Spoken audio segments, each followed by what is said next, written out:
So we are at Elysian Park in Tavangar. This is an area known as the Children's Arboretum. We were alerted to some crazy incident that happened here. It's this complete ecocide, cutting down hundreds of trees. This used to be a really lush area full of different native species.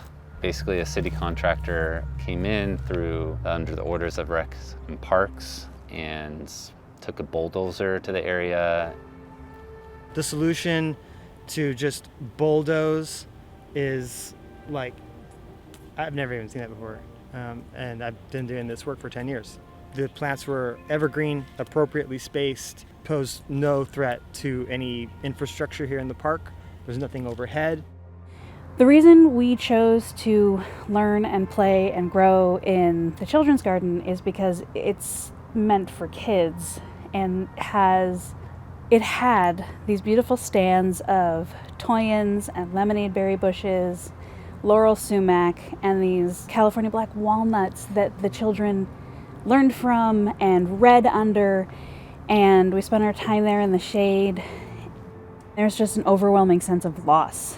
We have served more than 400 families in this time, and we have people, alumni reaching out. We have folks from our parent and me class who are devastated by the loss of this space because it was a huge part of their everyday life. It was a huge part of their community. It was a meeting space.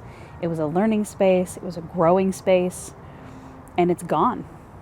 And now we have nowhere to be. Removing native species that are fire resilient invites invasive species to come in and create a more fire prone landscape.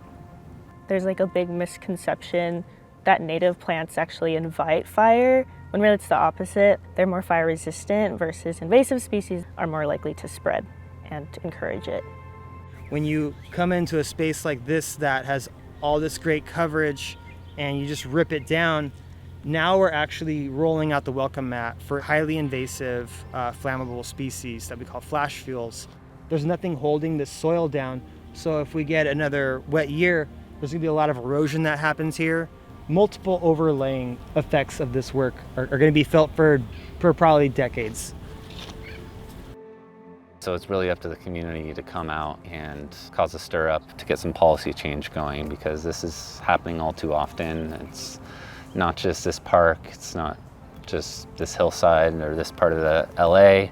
We have a great urban tree canopy in some areas of LA, and it's not being protected. And it makes a lot more sense to protect the mature trees that already exist than to be planting new trees. I think one way to avoid things like this happening is to understand that the public space in LA is for the people, and investing in it emotionally is huge. If we don't know the land we're on, how do we protect it?